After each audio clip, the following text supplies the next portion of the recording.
Hi everybody. I've been looking online a lot, and there are a lot of people that are beginning to ask what the best way to cut down a piece of paper is for your photo mats. There's a lot of discussion back and forth over the best ways to do things, and everybody has their own opinions, and here's mine. If you start with a 12 by 12 sheet of paper, it can be cut down perfectly into 6 4x6 photo mats. Okay. And the way that I tell people to do that is to cut it at 4 inches and 4 inches. And then each one of those 4-inch strips can be cut in half at 6 inches.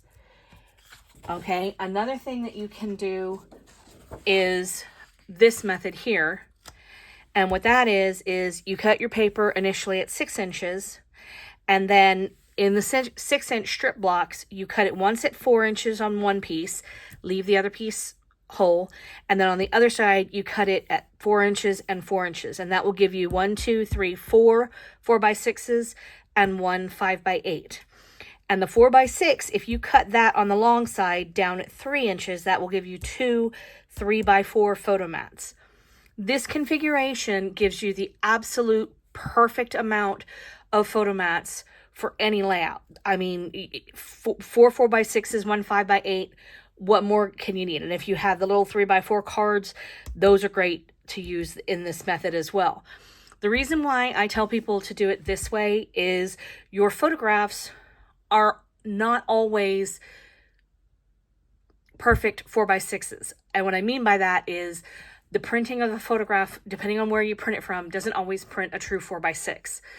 And because of that, and because the way that sometimes they either have to shrink the photos or change the aspect ratio of the photos, what it does is it allows you to be able to cut off at least 1/8 to 1/4 of an inch off of one side or the other of your photograph, or the top and the bottom.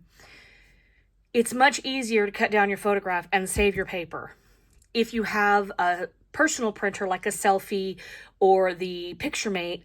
You can add what they call a white border around your pictures, and that naturally gives that picture a 1/8 of an inch border around it that you can cut off, and it will fit perfectly inside of a 4x6 photo mat. And again, the reason why I teach this methodology in all of my classes is that if you're the kind of person that, you're frugal, you want to save your money, you want to save your paper, this is going to do that for you. Because if you're cutting photo mats that are 1/4 of an inch to 1/2 an inch larger than your photograph, you're losing that extra inch here, and you're losing an extra inch here.